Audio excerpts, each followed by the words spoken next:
Je m'appelle Valentine Auberti, je suis journaliste à Mediapart. Le secteur des médias, c'est le deuxième secteur le plus rentable, après le luxe. Jamais la France n'a connu une telle concentration des médias privés. 9 milliardaires détiennent plus de 90% des grands médias, télévision, radio, journaux. Alors Vincent Bolloré est un cas à part dans ce paysage médiatique, pour plusieurs raisons. D'abord parce qu'il ne cesse d'augmenter et d'agrandir son empire médiatique. Mais non, mais attendez, c'est pas parce que vous déjeunez avec quelqu'un que vous êtes son affidé. Ça n'a pas de sens. J'ai déjà déjeuné avec Jean-François Copé et on a sorti l'affaire Billy Malian.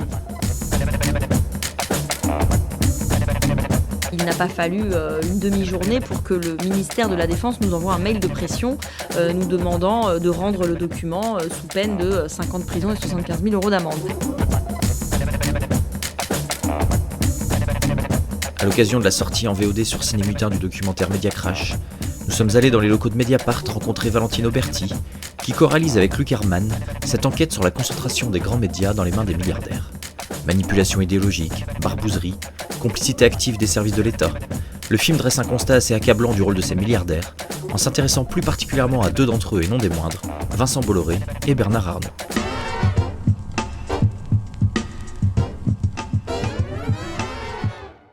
Donc je m'appelle Valentine Auberti, je suis journaliste à Mediapart. Alors Vincent Bolloré est un cas à part dans ce paysage médiatique, pour plusieurs raisons. D'abord parce qu'il ne cesse d'augmenter et d'agrandir son empire médiatique. Il a d'abord mis la main sur le groupe Canal+, il est en train aujourd'hui de mettre la main sur le groupe Lagardère, donc encore plus de médias qu'il serait en mesure de contrôler. Et puis la concentration des médias entre les mains de Vincent Bolloré n'est pas que horizontale, elle est aussi verticale, c'est-à-dire qu'il contrôle d'une certaine manière toute la chaîne de production, diffusion d'un contenu. Il possède l'agence de communication Havas, qui peut à la fois faire de la com, mais aussi placer de la publicité dans les journaux. Donc c'est un levier d'influence et de pression économique assez fort. Il met la main sur l'édition. Il possédait déjà le groupe Editis. Il est en train, via Lagardère, de mettre la main sur le groupe Hachette, qu'il voudrait faire fusionner avec Editis. Donc on aurait un mastodonte de l'édition face aux éditeurs indépendants.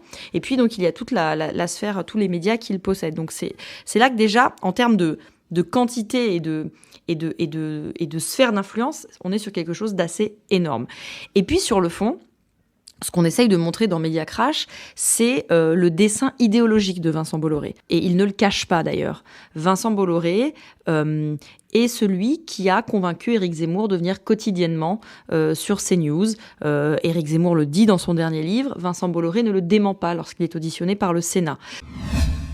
Audition de Vincent Bolloré par la commission d'enquête du Sénat, 19 janvier 2022. Monsieur Zemmour lui-même, dans son livre, dit que c'est vous, qui l'avez convaincu de rejoindre la chaîne. Il était déjà d'ailleurs condamné pour des propos, et encore hier d'autres propos. Donc il dit, lui, dans son livre, que c'est vous qui l'avez convaincu de venir Mais comme je vous ai dit tout travailler. à l'heure, je rencontre beaucoup de gens, j'essaye de faire venir beaucoup de gens, et malheureusement pour moi, ou heureusement pour moi, je ne sais pas, M. Zemmour était très connu bien avant qu'il ne me rencontre pour la première fois. Il vendait des centaines de milliers de livres, il est sur les autres chaînes, ça ne posait aucun problème. Et vous le savez très bien, c'est venu pour les raisons que j'ai évoquées tout à l'heure. Est-ce que vous souhaiteriez que Éric Zemmour, s'il n'est pas élu président de la République, revienne sur CNews ? Mais attendez, c'est pas moi, pardonnez-moi. J'ai dit souhaiter, j'ai pas dit est-ce que vous mettriez en œuvre le retour des... Mais je n'ai pas le pouvoir de nommer qui que ce soit à l'intérieur des chaînes. Vincent Bolloré est quelqu'un qui est, je dirais, de culture catholique traditionnelle, très conservateur, et ce sont ces idées-là qui sont véhiculées sur ces chaînes. Alors pourquoi pas, mais il faut savoir ce qu'on regarde quand on regarde CNews. On est censé être sur une chaîne d'information. Elle tend davantage à devenir une chaîne d'opinion. Donc voilà, c'est des choses qui sont pas dans le documentaire, mais voilà, la messe du 15 août a été diffusée sur les antennes du groupe Canal+. Une émission religieuse consacrée au catholicisme existe désormais aussi sur une chaîne du groupe. Donc voilà, on est sur cette ambiance-là. Et dans le cas précis d'Éric Zemmour, c'est donc quelqu'un qui a eu pendant 2 ans avant sa candidature une tribune quotidienne dans l'émission Face à l'info, où il était pas particulièrement challengé par les personnes qu'il avait en face. Et c'était pas du temps de parole politique, en réalité, puisque le CSA, qui est désormais l'ARCOM aujourd'hui, comptabilise le temps de parole politique des personnes qui sont soit affiliées à un parti ou qui sont des soutiens déclarés à des personnalités politiques. C'est pas le cas d'Éric Zemmour, il était journaliste, polémiste. Sur la question du grand remplacement, c'était en effet une thèse marginalement développée dans les médias, en grande partie complotiste, et agitée comme un épouvantail par l'extrême droite. En d'autres termes, Éric Zemmour impose le terme de grand remplacement, qui devient une question posée par des journalistes aux candidats de droite lors de la primaire et qui est ensuite dans le discours de campagne, un des premiers discours de campagne de la candidate LR Valérie Pécresse, pour s'en défendre. N'empêche que le terme a été banalisé. Dans 10 ans, serons-nous encore la 7e puissance du monde? Serons-nous encore une nation souveraine ou un auxiliaire des États-Unis, un comptoir de la Chine? Meeting de Valérie Pécresse au Zénith, 13 février 2022. Serons-nous une nation unie ou une nation éclatée? Face à ces questions vitales, pas de fatalité, ni au grand déclassement, ni au grand remplacement. Et Éric Zemmour se retrouve à faire 7% à la présidentielle. Quand le documentaire sort, on est en février et la présidentielle n'a pas eu lieu. On démontre dans ce documentaire qu'Éric Zemmour bénéficie d'un traitement de faveur, notamment dans l'émission de Cyril Hanouna. Touche pas à mon poste. Alors personne ne se dit que Cyril Hanouna fait la campagne d'Éric Zemmour, et d'ailleurs je ne crois pas qu'il partage ses idées. En revanche, les chiffres sont têtus et c'est ça qu'on montre dans Média Crash. Ce sont les travaux d'une chercheuse, Claire Secaille, qui a quantifié et aussi qualifié la présence d'Éric Zemmour et de ses soutiens dans l'émission TPMP.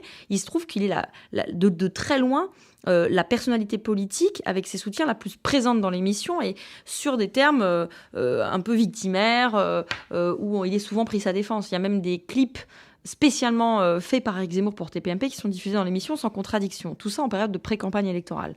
Donc, qu'in fine, Éric Zemmour fasse 7%, on ne peut pas se réjouir qu'Éric Zemmour ait fait seulement 7%. Moi, le mot « seulement » ne me convient pas. Il a déjà fait 7% pour quelqu'un qui n'avait ni structure politique, qui n'avait jamais été élu, qui n'était qu'un homme de médias. C'est énorme de faire 7% quand en face, des partis très installés ne franchissent pas la barre des 5%, voire pas la barre des 2%. Donc pour moi, c'est énorme. Et c'est ce qu'Alexis Lévrier, qui est dans le documentaire, qui est un spécialiste des médias, raconte très bien dans une récente Tribu au Monde. Il raconte très bien que Vincent Bolloré et Éric Zemmour n'ont pas gagné dans les urnes, mais ont gagné la bataille médiatique, celle du champ lexical de l'extrême droite et de la droite dure et conservatrice. Au-delà du cas de CNews, ce que montre bien le documentaire, c'est que Vincent Bolloré a aussi beaucoup de poids via justement Havas, puisqu'il peut, c'est un peu l'affaire avec Le Monde, c'est que Le Monde publie une enquête sur les affaires portuaires de Bolloré en Afrique, l'enquête ne plaît pas à Vincent Bolloré, et via Havas, il y a une espèce de campagne de boycott des espaces publicitaires du Monde qui va coûter très cher au Monde en fait. Qui va coûter plusieurs millions d'euros au Monde sur quasiment 2 ans. C'est-à-dire que quand on est Havas, on est un peu le grossiste de la publicité pour les journaux. C'est-à-dire qu'on a des marques pour lesquelles on travaille et on va vendre aux journaux des campagnes de publicité de plusieurs marques qui seront donc placées dans les pages. Le Monde était systématiquement, nous a dit le président de son directoire, Louis Dreyfus, écarté de ces campagnes de publicité. Et donc, Le Monde a dû les rappeler un à un, en fait. Et les marques disaient « Ah bah oui, tiens, on savait pas qu'on n'était pas chez vous. Bon, bah très bien, bah oui, on va rectifier le tir. » Mais tout ça a pris beaucoup de temps et leur a coûté plusieurs millions d'euros. Donc, c'est un levier d'influence et de pression économique qui est considérable pour, en tout cas, les journaux qui vivent de la publicité. C'est vrai pour Le Monde. C'est aussi vrai, c'est pas traité dans le documentaire, c'est aussi vrai pour les journaux en région.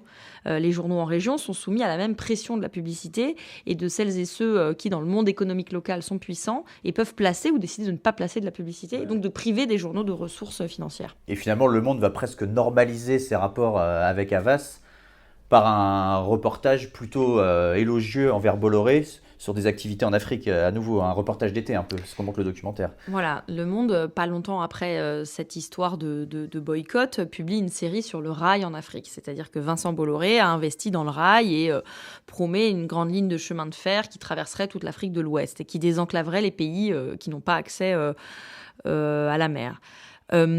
Cette série a été par plusieurs personnes en interne au groupe Le Monde jugée complaisante envers Vincent Bolloré. Et puis, c'est une journaliste qui était pigiste pour Le Monde à l'époque en Afrique de l'Ouest, qui en Côte d'Ivoire notamment, qui raconte que voilà, elle avait une idée de sujet pour une idée de sujet pour participer à cette série d'été, qui a été retoquée et qui était plutôt un sujet, on va dire, d'enquête. Qui permettait de montrer que voilà, le rail en Afrique par Vincent Bolloré, c'était quand même pas encore ça et qu'il y avait plein de choses qui dysfonctionnaient. Papier qui a été retoqué, c'est bien le droit du monde, mais si on met tous ces éléments bout à bout, sachant que le rédacteur en chef de l'époque qui pilotait cette série lui avait, dans une fausse boutade, reproché à cette journaliste d'avoir fait perdre de l'argent au monde, puisque c'est la journaliste qui avait écrit l'enquête sur le port d'Abidjan. Eh bien, on se dit, voilà, est-ce que ça n'a pas été fait pour rattraper le coup ? Alors, le rédacteur en chef de l'époque et le président du directoire s'en défendent. Ce n'est pas l'avis de la journaliste qu'on a interrogée et d'autres personnes qu'on a eues en off. L'autre personnage qui est très puissant parmi ces milliardaires, c'est Bernard Arnault, via Les Échos et le Parisien. Mediacrash revient notamment sur l'affaire Bernard Arnault contre François Ruffin, tournage de Merci Patron, et notamment le rôle d'un personnage qui est un peu connu dans tous les milieux d'investigation, qui est Bernard Squarcini, le Squal, et les écoutes en fait dont a été victime François Ruffin, même l'infiltration de son équipe pendant le tournage de Merci Patron.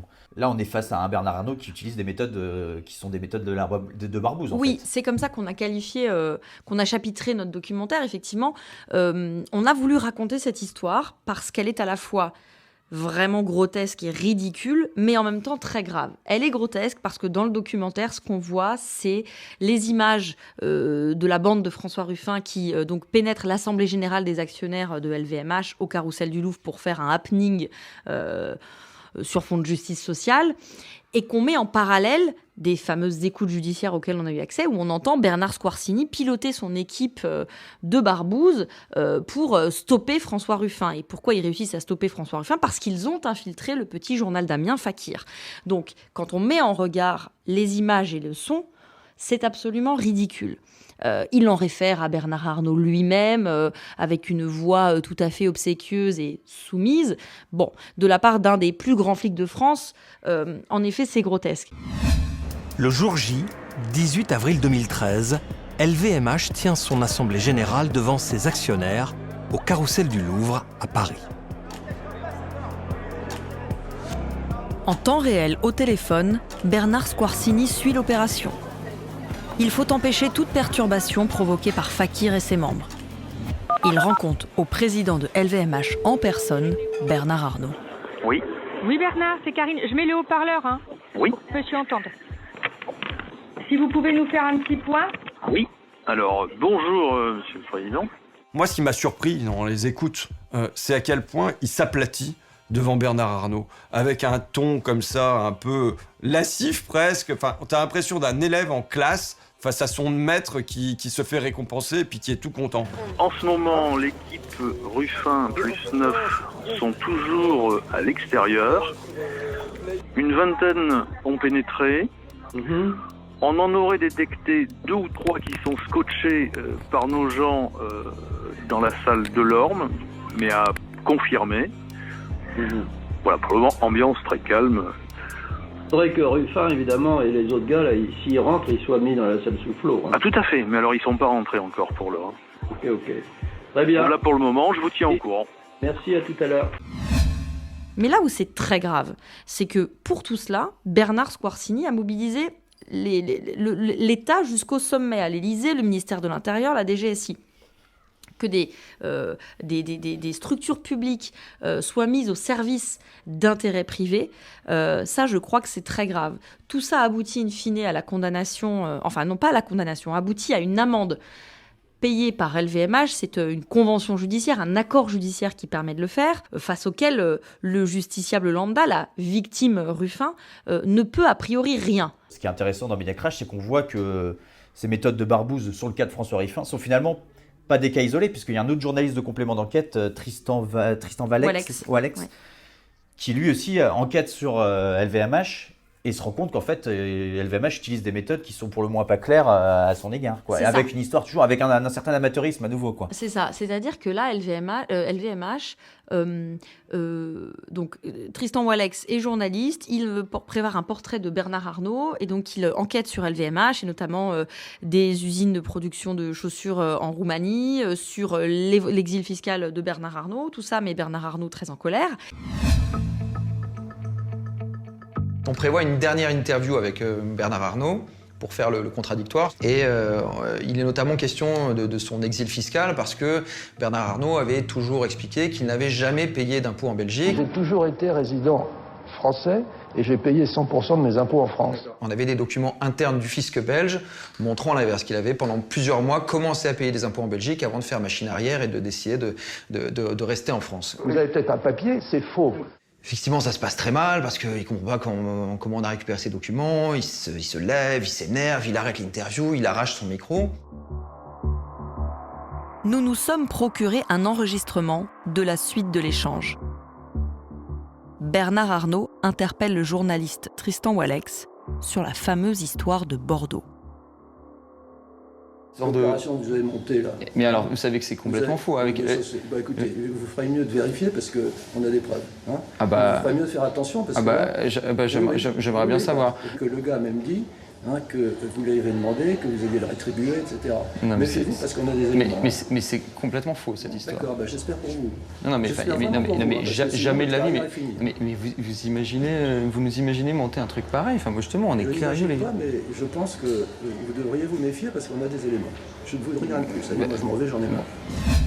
Et donc, ils vont essayer à LVMH de discréditer le journaliste auprès de son rédacteur en chef en faisant croire qu'il a payé des témoins pour qu'il témoigne, qu'il a voulu faire une extorsion de fonds. Enfin, il y a une histoire absolument rocambolesque autour de ce journaliste, tout ça pour le décrédibiliser. Ce qui est frappant, c'est de se dire que Bernard Arnault et LVMH ne possèdent pas le service public, puisque le sujet était pour le service public, mais qu'ils essaient quand même d'influencer son contenu. Et c'est là qu'on se rend compte finalement de la toute-puissance de ces personnes qui, par ailleurs, se soucient assez peu en réalité du droit à l'information. Eux qui possèdent des médias s'en soucient très peu en essayant de piétiner le travail que font des journalistes. Et ce qui est assez effarant dans le documentaire, c'est quand même que ça soit Vincent Bolloré ou Bernard Arnault, c'est la justice en fait. C'est que la justice est toujours un peu utilisée, ça va être des plaintes en diffamation pour intimider les journalistes en fait. Des plaintes en diffamation pour Bolloré, il y a une plainte pour extorsion de fonds de Bernard Arnault, et la justice semble être utilisée en fait par ces milliardaires pour empêcher un travail d'information. Alors il y a plusieurs choses là-dedans. Il y a le cas de Vincent Bolloré qui quasi systématiquement attaque en diffamation, et il a même été condamné, et c'est là qu'on peut dire... je ne sais pas si on peut dire merci à la justice, mais en tout cas, c'est là que la justice a joué son rôle. Il a été condamné pour procédure abusive, ce qui est rarissime. Donc, c'est déjà quelque chose dont on peut se satisfaire, c'est-à-dire qu'à un moment, la justice a dit « Attendez, là, ça va trop loin ». Dans le cas de l'accord entre LVMH et l'État sur l'infiltration et l'espionnage de François Ruffin, c'est une procédure qui est rendue possible en droit, qui avait pour but de résorber le préjudice de l'État sur des cas de corruption, de fraude, de blanchiment, donc de récupérer l'argent manquant pour l'État. Là où ça pose problème, c'est que pour des raisons de connexité du dossier, l'espionnage sur la personne de Ruffin, l'atteinte à la vie privée a été joint à cet accord judiciaire. Or, ce type d'accord judiciaire, cette convention judiciaire, elle n'a pas été créée dans l'idée de régler par une amende des faits d'atteinte à la vie privée. Et c'est là que ça pose problème. Et puis plus, il peut y avoir aussi le fait que ces menaces d'avoir une plainte en diffamation, etc., peuvent aussi créer une autocensure de la part des journalistes, qui est quand même... Tout à fait. Les faits... au final est dissuasif dans le documentaire. Les deux personnes dans le documentaire témoignent 2 journalistes qui sont des journalistes indépendants, des pigistes, et qui enquêtent sur les activités africaines de Vincent Bolloré. Ce sont 2 personnes qui ont été plusieurs fois attaquées en justice par Vincent Bolloré. Donc en effet, à un moment, et il y en a une qui n'est plus journaliste aujourd'hui, la raison est multifactorielle, mais cette pression de Vincent Bolloré et le fait de peut-être faire que sa rédaction puisse être gênée par les attaques, etc., fait que voilà, ça peut dissuader des journalistes d'enquêter et ça peut dissuader des sources de parler, en fait. Pourquoi avoir concentré exclusivement sur Bernard Arnault et Vincent Bolloré? Est-ce que c'est parce que c'est vraiment les 2 cas finalement, on peut se dire, est-ce que finalement, c'est pas juste des cas isolés, Bernard Arnault et Vincent Bolloré, et que le reste, finalement, ces milliardaires qui détiennent la presse se comportent assez bien, en fait? Alors, on raconte un petit peu aussi ce qui se passe dans le groupe Lagardère. Oui, mais qui est finalement, parce que Bolloré augmente son capital, en fait, chez Lagardère. Oui, désormais, c'est Lagardère, mais ce qu'on raconte sur ce qui s'est passé dans le groupe Lagardère, dans l'affaire libyenne, donc dans les titres Paris Match et le Journal du Dimanche, c'est fait sous l'ère Arnaud Lagardère. Donc on parle un petit peu de lui. C'est vrai qu'on parle à 40% de Vincent Bolloré et peut-être à 20% de Bernard Arnault. On parle de Lagardère. On aborde aussi un petit peu le cas de Pinault et du Point, comment le Point est un titre un peu affilié au pouvoir, ou en tout cas qui peut être un peu à la botte du pouvoir, ou qui est capable d'accepter de répondre à des coups de fil, etc. On a développé les histoires qu'on était en mesure de développer dans le temps imparti. Voilà, ça n'a pas. Contrainte de temps, quoi. S'il y avait une contrainte de temps, on a travaillé en 5 mois, donc on a tiré les fils qu'on pouvait tirer et qu'on pouvait faire aboutir en 5 mois. Il y aurait encore beaucoup à dire, et d'ailleurs depuis, Mediapart a publié des articles, notamment sous la plume de Laurent Mauduit, sur l'appétit de Xavier Niel pour la Provence, et comment il essayait un peu à marche forcée de récupérer le groupe malgré une offre d'un concurrent qui était plus intéressante. Voilà, donc peut-être faudrait-il faire un Media Crash 2 pour explorer les autres choses. Oui. On n'aborde pas la question de la fusion M6-TF1 qui va arriver, qui va peut-être arriver. L'autorité de la concurrence doit donner son feu vert ou son feu rouge. Donc il y aurait encore 1000 choses à raconter sur la concentration des médias. Ce ne sont pas des cas isolés, c'est un système. Voilà, c'est là où je voulais en venir, c'est que c'est quand même un système qui fonctionne. En fait, le problème, c'est qu'on est dans un système, dans un écosystème médiatique hyper concentré, et qu'il n'y a pas suffisamment de garde-fous dans ce système pour préserver l'indépendance éditoriale des journalistes. Et c'est ça qu'il faut souligner. Et c'est ce contre quoi il faut lutter, à défaut de renverser le système et d'empêcher les industriels d'acheter des titres. Oui. Et après, donc, le documentaire aborde aussi la question du politique face à tout ça, à travers les cas de Sarkozy, qui sont peut-être un peu plus connus, l'affaire libyenne, plus François Hollande, qui est plutôt sous le prisme de l'affaire Cahuzac. Et peut-être on va pas dévoiler tout le documentaire, mais sur le cas, les 5 ans de présidence Macron, qui sont quand même pas très glorieuses pour la liberté de la presse. On pense donc déjà à la fois ces reporters de terrain qui ont pu être blessés pendant les manifestations des Gilets jaunes. On pense à la loi sécurité qui a finalement été retoquée. Mais on a l'impression que derrière les beaux discours, parce que Emmanuel Macron est quand même quelqu'un qui, devant les journalistes, aime bien dire qu'il va défendre la liberté de la presse. Là, lors de sa conférence de presse pendant à la pré-campagne présidentielle, il y a eu des mots pareils en disant l'indépendance de la presse. Et on a l'impression quand même que le bilan est assez catastrophique en 5 ans. 4e élément de cette indépendance productive, agricole et créative, c'est l'indépendance culturelle et informationnelle. Et je la mets à dessein dans cette même catégorie. Parce que nous sommes en train de le voir aujourd'hui. Les crises que nous vivons, les transitions, les nouvelles formes de guerre montrent combien l'information, la fiction, la création forgent les esprits dans les sociétés démocratiques ouvertes et sont des sujets de souveraineté et d'indépendance. Et donc, à cet égard, je veux porter pour les années qui viennent plusieurs ambitions. La première, c'est de protéger l'information libre face aux ingérences. La France a porté, aux côtés de Reporters sans frontières, entre autres, plusieurs initiatives depuis 5 ans sur le plan international et européen à cet égard. Nous lancerons, au niveau national et européen, des États généraux pour le droit à l'information. Ces États généraux auront vocation, au-delà des simples sujets capitalistiques, à établir les éléments permettant de défendre l'information libre et indépendante, les conditions d'exercice en France et en Europe. Deuxième élément, c'est la consolidation d'un modèle économique viable pour une information libre et indépendante et pour la production de documentaires.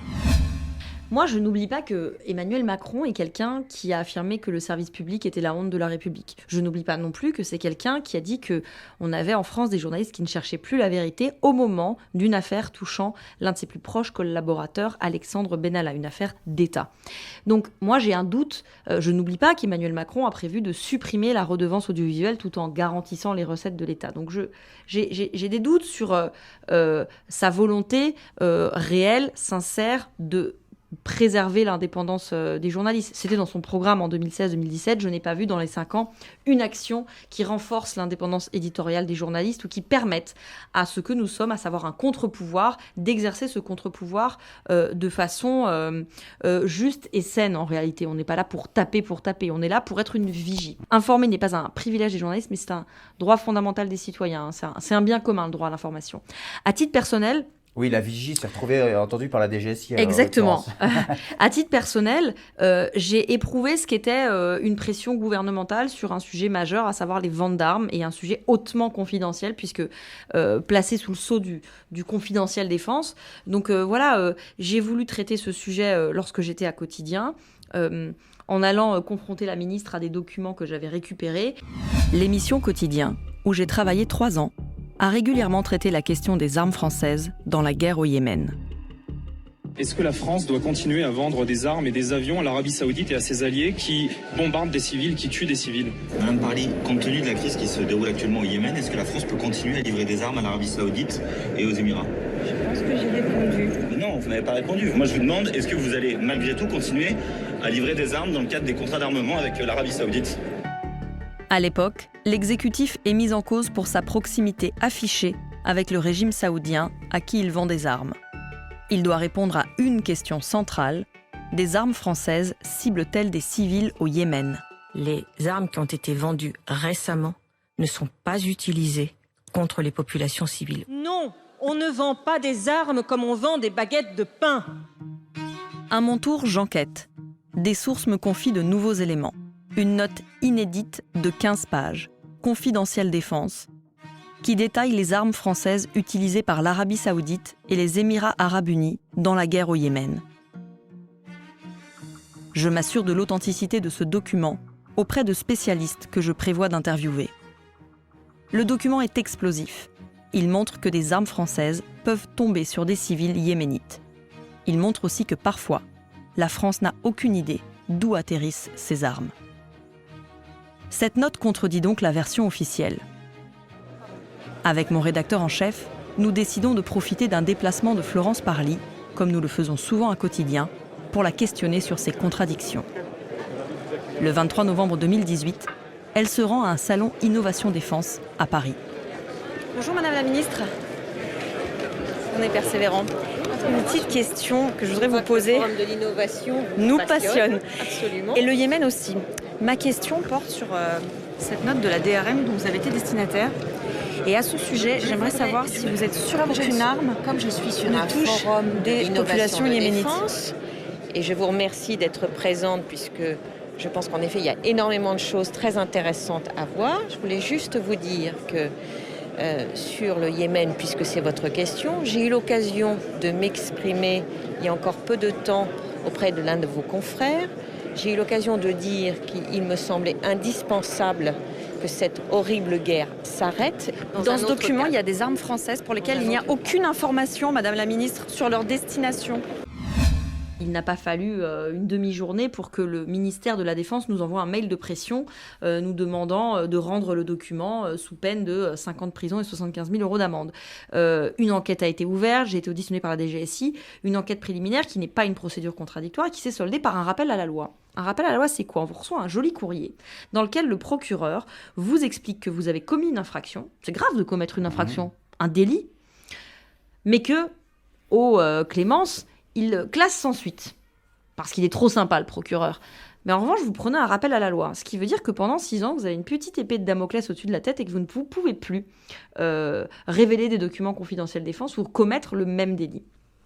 C'est un effet dissuasif majeur, et pour le journaliste, encore une fois, qui peut-être est précaire, n'a pas une rédaction puissante derrière lui, et pour les sources qui se sentiraient peut-être dissuader en effet de révéler des informations d'intérêt général. Et là, moi, je dis qu'il y a une grande hypocrisie et que la justice est instrumentalisée à des fins politiques. J'aurais préféré que cette enquête préliminaire se transforme en instruction, à charge, à décharge, qu'il y ait un procès, que je sois traduite devant les tribunaux et que nous puissions, de façon publique, puisque la justice est publique, porter le débat du droit à l'information versus le secret de la défense nationale. Ça aurait été un débat qui aurait enrichi notre démocratie. Ouais, et d'ailleurs, du coup, le sujet n'est pas passé sur TF1 et finalement, c'est Disclose, média indépendant, qui a publié Absolument. le sujet, quoi. Face aux pressions quotidiennes à stopper l'enquête, il n'a pas souhaité aller plus loin.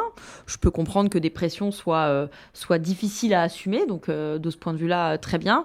Du coup, l'information est sortie ailleurs.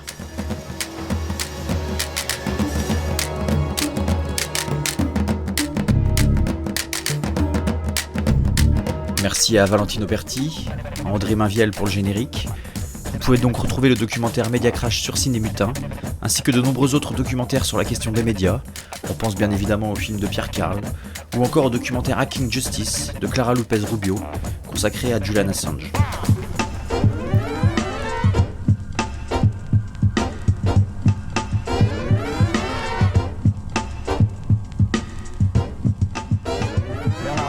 Merci infiniment. Merci.